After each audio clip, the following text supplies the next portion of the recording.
big-time guest to start the show today, as you see on our screen. Steve Palazzolo, Pro Football Focus, the king of all football, the head of the football podcast, as it says on his Twitter, at @PFF_Steve. Steve, thanks for joining us. First time on CHGO Bears as we dive into Tag Day right off the top. Don't worry, Bears fans. We'll get to our newest diehards. We'll get to all the things we got to get to, and we'll talk about Justin Fields and Instagram and all the things coming up here. But, Steve, thanks for joining us, man. We appreciate it. Yeah, of course. Thanks for having me. So, you want to ask the first question, Gregory, or do you want me to do this? No, you can handle it. I just was going to tell Steve, what I love most about PFF is when there's stats during the season that we bash PFF, like don't listen to their flawed metric system, but then when it is a stat that suits my agenda, then I use the PFF grading system always. That's how it works. That's exactly how to use it. That is that's how to use the grades only when they fit the agenda. That's how players use them. That is exactly correct. Hey, look, everybody's got a desire in life. Some people, I don't know if you know it, Steve, some people want Justin Fields to remain the Chicago Bears quarterback, and some people want them to draft Caleb Williams. Are you aware of this? Yeah, I may have heard a little, some rumblings that there's a little divide there, yeah. Yeah. All right. So here we'll start at the top. Tag Day. What's your read on what will happen with Jaylen? What should happen? A little over $18 million plus to tag him, and then that if they want to do that, then you get into an area where you might have to tag him again next year versus paying him. And then we look at the top of the market, Jair Alexander. He got paid at this time. What do you think the Bears should do with Jaylen? What do you think they will do? Yeah, I mean, I don't know exactly what's happening from just like a personal standpoint there, but clearly Jaylen Johnson, coming off of a career year, was outstanding last season. And I mean, I think the Bears want him going forward, should want him going forward. There's not a lot of playmakers on the defensive side of the ball. And I know that they were better last year down the stretch, but banking on, the defense got better, therefore that's going to continue. I don't think the Bears are great on that side of the ball. So adding Montez Sweat, I thought, was a nice addition and will be a nice, piece that they need on that defensive line, but there's just a lot of work to do. So I think they need to lock Jaylon Johnson up as if they can. Steve, you mentioned a lot of work to do. It's not just, locking up Jaylon Johnson. There are a bunch of other needs on this team. When you look at the defensive end market in terms of free agency, what are you kind of seeing in terms of guys and maybe potential fits that can help a guy like Montez Sweat, because he really was a one-man wrecking crew when he did get here to Chicago? Yeah, it feels like the Bears, this is the next step in their rebuild. What the Lions did in Detroit was they kind of went systematically from the trenches and then kind of worked their way out to receivers and corners. The Bears didn't necessarily do it in that order, but it's time for the defensive line to be attacked. So it all depends on who hits free agency, right? I mean, Josh Allen from the Jaguars is our top edge defender. They're saying they want to keep him locked up. I expect that to be the case. The Jags haven't done a great job of locking up their own, so I think they will. I feel like Bryce Huff from the Jets is the guy that everyone's going to say, we want that guy. He's got the awesome pass rush win rate. If you're into PFF stats that fit the agenda, the dude just wins off the edge. More of a one-dimensional pass rusher type. And then Jonathan Grenard from the Houston Texans. Again, if he hits the market, I think he's going to be one of those common names. I think the Bears need to look edge, interior defensive line. I'm not sure that I trust last year's SEC second, fourth rounders there in Pickens and Gervin Dexter. So I just think there's a lot to do on that defensive line, and there are some names to take a look at. I mean, so the guy that you guys, you have your rankings out, that you just, dropped here the other day, and you have Chris Jones number 1. And, we all saw, his talent. We all understand what he brought to the Kansas City Chiefs and helping them win a Super Bowl. He was dominant, in the Super Bowl. And I think the thing for me that piques my interest with him is he plays inside and outside. So, leaving, right? What's that? Well, that's what I want to know. Do you think there's a realistic chance that he leaves Kansas City? It felt like that might be a possibility to start this year. And is that price tag just too high for the Chicago Bears? Because personally, I know Poles has that connection with Kansas City, and it ain't my money. It's not, but we're only talking about money because there are restrictions, right? And it's not because we're paying it. It's because we're trying to figure, that's the fun part. How do the pieces fit? Jones is interesting because I don't know that he's going to leave Kansas City, but boy, does he have a knack for just taking over games. You mentioned his ability to move around. It is unbelievable at 300 plus pounds how you could put him on the edge, not every single down, but 8 to 10 times in a game, and he will win that rep in crunch time on 3rd and long. He did it last year in the AFC Championship against Joe Burrow. He did it in the AFC Championship this year against the Ravens. He did it against the Bills and Josh Allen, and then of course he did it in the Super Bowl. There are not many players around the league like that. I don't think interior defensive line value is as strong as, say, edge defenders, unless you have that elite guy. If you have that elite guy who's a game changer like Chris Jones, then he is. So if he hits the market, yeah, I mean, there's a lot of impact that he could bring relative to others. It's just a matter of him getting out of Kansas City, and I think they're going to do what they can to lock him up and then build the pieces around Chris Jones and Patrick Mahomes over there. The difference between me and Bragg, Steve, is that I like to live in reality. Bragg's had thought that Jim Harbaugh was a real possibility. Now he's floating out Chris Jones. These things aren't happening. Can you give me a wide receiver that could happen that makes sense? Because we need wide receiver help, Steve, badly. I did just myself because I think the Bears eventually they're going to hire me someday. It's interesting how this list looks, right? Because Darnell Mooney's like 6th or 7th on our list, and you guys aren't going to come into the offseason like, man, we got to add Darnell Mooney. So you already had him. The free agent list, I think, is top heavy, and it's a matter of what Cincinnati does with T. Higgins. Mm-hmm. I do think the Colts are going to bring Michael Pittman Jr. back. And then, there's a realistic possibility that Mike Evans is available. So I think T. Higgins and Mike Evans are probably the most realistic possibilities. I think if you're a Bears fan, the idea of getting the free agent maybe before the draft, is intriguing, but then you're talking about a lot of money locked up in DJ Moore and whichever big name free agent there is. But to me, it's not about getting a Gabe Davis or a second tier of receiver. You're either looking for that top tier or you're trying to look at number 9 or somewhere in and around that pick if you're going to maneuver to get a Malik Neighbors from LSU, to get a Roma Dunze from Washington. But I say you take a shot at the T. Higgins, you take a shot at Mike Evans. The risk there, though, Evans in particular, as he gets older, if you have over $20 million locked up in 2 receivers, that comes back to bite. So, I mean, this is what frustrates me. I've always felt that in years the Bears don't have the number 1 pick, which they do this year. I always thought it makes more sense to do the draft before free agency because of what you're talking about. Like, yeah, signing T. Higgins is sounds great, but we don't know who is going to fall to 9. And if Malik Neighbors falls to 9, then you don't necessarily need T. Higgins. So, a lot of what you do in free agency is going to dictate where you're going to draft later down the road. So for me, it's always frustrating to not have that answer of who's going to fall to you and then putting the cart before the horse, as far as what you do in free agency. Yeah, I mean, I think that's why the smart teams, this sounds really good on paper, but the smart teams are going to fill their needs in free agency. You want to fill up that roster. You want to make sure that you're not going into the draft saying, oh, we need a starting tackle. Got to take one. That is where teams get into problems. I mean, if let's say the Bears did bring in a T. Higgins and Malik Neighbors is on the board at 9, I don't care. Great. Let's have both of them, right? I mean, that is okay to go into the draft and literally take the best players at the most valuable positions because, again, 2 years from now, DJ Moore moves on and Malik Neighbors moves in, and now you're building a team for the future. So I say you always use free agency to fill your needs as much as possible at the right values, and then you ideally go into the draft where you can just pick the best players and not have to fill needs. Steve, to kind of stick with the wide receivers real quick, I just want to get your thoughts on Calvin Ridley because I think on a Bears team that already has DJ Moore, could that possibly be a scenario in which you're giving whoever the quarterback is in 2024, obviously another viable weapon? Because we just did a segment yesterday on today's show. The only wide receiver to actually catch a touchdown for the Bears, other than DJ Moore, was Chase Claypool. And that happened in week 2 against Tampa Bay. So the Bears just need weapons. But it was awesome, Steve. He caught it. He threw the ball against the backdrop in Tampa. I thought he was headed to the Hall of Fame. Didn't happen that way. I'm sorry. Go back. But yeah, go like Calvin Ridley. Your thoughts Chase on Claypool, a fan favorite in 2 different cities now already. Maybe 3 cities in Miami.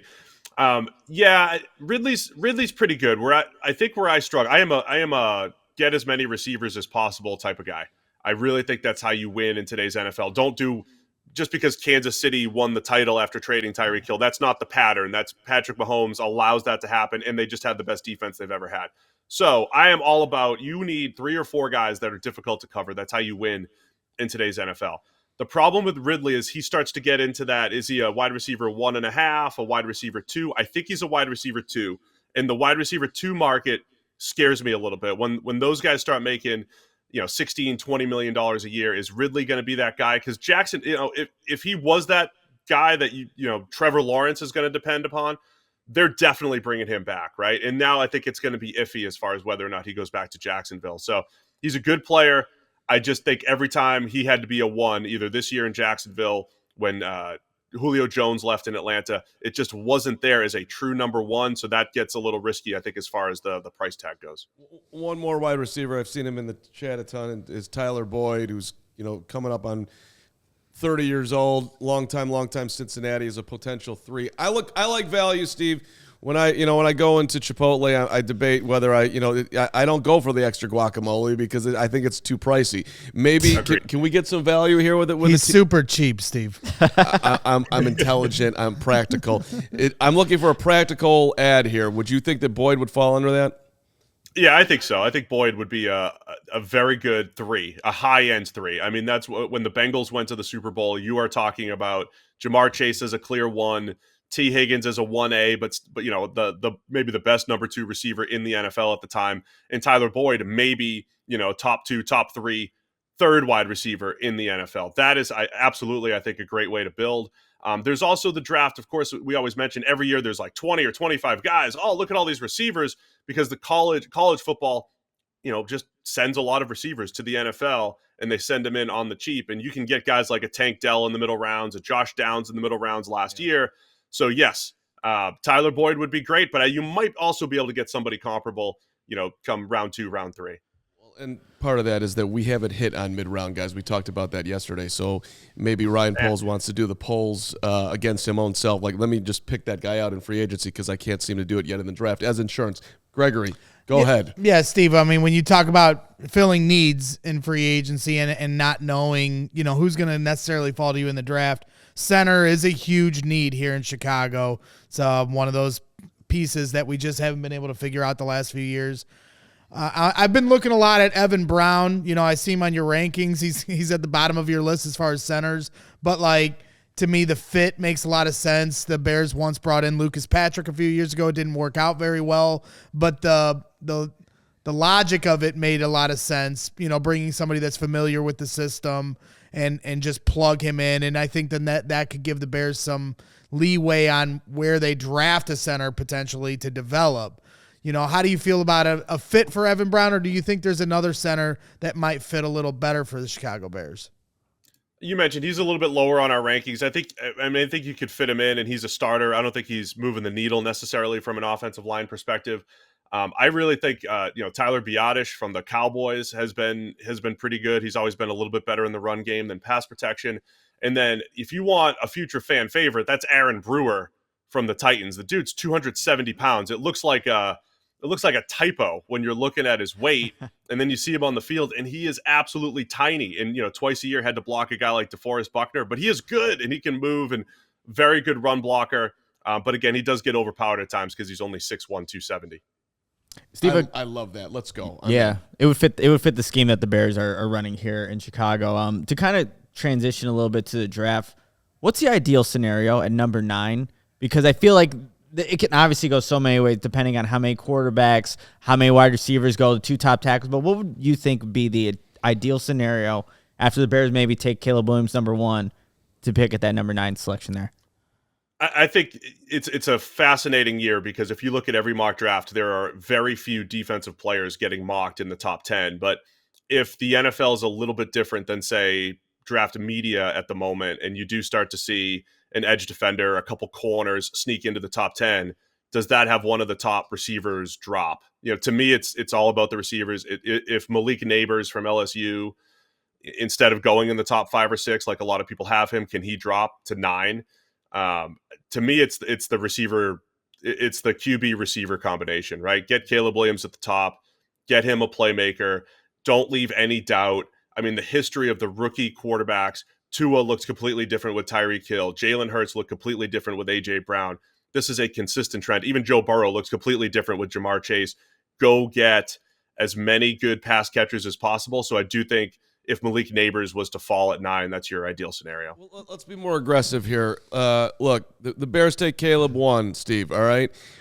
Do you think it's worth it to do whatever draft capital they got to give up to go from 9 to 4 or 3, probably either one, to get Marvin? Are you doing that? I'm usually against that. I mean, I went, the Texans trade last year is a good example. I love Will Anderson. They traded up to get Will Anderson, not to get C.J. Stroud. They had Stroud. They basically traded 3 players to go get Will Anderson. So the math on this basically is he worth 3 players, right? And I think Will Anderson's awesome. And at the time I said, if he becomes Von Miller or if he becomes Khalil Mack, 2 years from now, 3 years from now, is he still worth 3 players? Can you go back? Because the Texans don't have their second first-round pick this year. So when you go back and add it up, could you have a starting corner, a starting lineman, and another edge defender for that guy? So the Bears have to ask that question. Marvin Harrison Jr., would he be a game changer? Absolutely. But are they in the position to give up 2 or 3 other starters for that one elite receiver? I think that's the challenge. And I don't know if that ever works out in the end, but it would be a very aggressive move to say, okay, let's go get the top QB and the top receiver in this draft. 100%. I mean, drafting a wide receiver that high already is what goes against the grain in terms of value. Then to trade up and give up more picks to do that doubles down on that sentiment. I got it, but I've heard about 7,000 people predict that he's going to be in the Hall of Fame. And if he is a Hall of Fame wide receiver, if that actually is how it turns out, it would be worth it. So, well, Steve, I enjoy the thing that I like is that with Rome Odunze, Malik Neighbors, and Marvin Harrison Jr., you're hearing different people like saying, this is my favorite guy. I mean, they all are 3 insanely talented wide receivers. If one of them were to fall to 9, I think the Bears are running to the podium. My fear is that none of them will fall to 9. So then my question is, when you talk about getting pass catchers, then do you jump to Brock Bowers and draft a tight end to the top 10? Because in terms of value, that goes against the grain of what a lot of teams are doing nowadays. It's a little riskier getting a Brock Bowers, and I think he's a fantastic player. You just have to have you have to have a plan for him, but you also can't have a plan where you're feeding him so much just to justify a top 10 pick, right? This is what I said about, say, the 49ers and Christian McCaffrey. Christian McCaffrey's worth it for the 49ers because he's basically their 4th playmaker. You could say he's the engine to the offense and everything, but any given game, George Kittle, Deebo Samuel, Brandon Ayuk, and then, oh, by the way, when we hand the ball off, it's Christian McCaffrey. But if you build the whole offense around a Brock Bowers or a McCaffrey, the lower value positions, that's where it becomes tricky. So as long as you're using him the right way and you have a plan and you're going to move him around, but not feed him so much. Again, same thing with like a Jahmyr Gibbs. Jahmyr Gibbs had those games where he took over, but the Lions weren't just giving him 30 carries just to justify it because that's not the best way to use him. So it's a little different. Jamar Chase versus Kyle Pitts a couple of years ago. Kyle Pitts went the pick before Jamar Chase. Chase is always going to be a more impact player at receiver than Pitts, even if Pitts is used to the best of his ability. Yeah, that makes a lot of sense. Just one more question for you, Steve. Since we're heavy talk on the wide receivers, any day 2 guys that you like? Because that can obviously be an option. Maybe after the Bears make the trade for Justin Fields, they'll get maybe a second in return. But any day 2 guys that kind of stand out to you right now? Where'd my draft board go? I got my board. Let me get this thing. Hold on. Take your time out. I have no idea if Troy Franklin goes in the first round or not from Oregon, but I love Troy Franklin. He's high on my horizontal board at the moment here with my draft model. Definitely love him. Ricky Pearsall from Florida, I think, is very fast, and I was actually surprised. I mean, I loved him throughout the season. I was surprised at how many people loved him and saw what he did at the Senior Bowl, where he was outstanding. Ladd McConkey from Georgia, again, all these guys, there's going to be 95 guys with first-round hype, or at least mentioned in the first round at some point. McConkey's been mentioned there, but he is fast and quick. You don't get that a whole lot. So as far as, hey, we're going to have a big-armed quarterback like Caleb Williams, let's stretch the field, I think all of those guys would be good fits. Troy Franklin, Ladd McConkey, or Ricky Pearsall. Like it. And we're gonna have to start taking a shot for every time we hear Ricky Pearsall here on our show, because we've seen he's a trending name here on CHGO Bears. Nick loves him. Hey, Steve, if you had to bet your life as you leave us here, and we really appreciate the time. It's fun having you on. If you had to bet your life on who's going to be in the Hall of Fame, Marvin Harrison Jr. or Caleb Williams, who would you pick? Oh, Marvin Harrison Jr., I would say. I mean, it's a lot easier to – yeah. I mean, it's a lot easier. It doesn't mean he's better or more valuable than Caleb Williams. You got to take the quarterback. But, yeah, I mean, it's easier to project what the receiver is going to do than the quarterback. Good luck. If you could figure out, who the best quarterbacks are going to be, good luck. You'll have your NFL job. They don't even do it very well. So give me Marvin Harrison. Based on that, are you drafting Caleb or are you sticking with Justin? I'm drafting Caleb Williams. Yeah. I mean, I don't think Hall of Famer justifies picks, right? We're still trying to win games, not just put gold jackets on players. A very good Caleb Williams is more important than a Hall of Fame Marvin Harrison Jr. So you're trying to take that shot. There's always going to be an unknown, but you're trying to take that shot to have a top 8 quarterback. A top 8, a top 5 quarterback is a game changer in the NFL. They put you on the green every single year, basically, and then, you stumble into hitting a putt. That's what you're trying to do. So Caleb Williams gives you that opportunity. Well, we appreciate all the hard work you guys do at Pro Football Focus. I know you guys catch a lot of strays, on social media and on Twitter. No one pays attention to that like you do. Like Steve's just like laughing that off. He doesn't even know they exist. I'm in year 13 of catching strays. I'm fine. I'm okay. I was in my late 20s when I first started catching social media strays on behalf of PFF. It's fine. And we appreciate all the work you guys put out. Brad Spielberger is a friend of the show, comes on all the time. Yeah, Brad's we love great. Brad. So but I would ask you, I'm looking at this right now and it says subscribe to PFF Plus. When I do that, what do I get? Yeah, I mean, all of our premium stats, our breakdown of college and NFL players. We've got our fantasy tools and our betting, gambling tools. So it's all rolled into that one PFF Plus package, whatever you need. Sweet. Steve, thanks for being here, brother. We look forward to talking again. Yep, thank you guys. Appreciate it. We all silly like the mayor.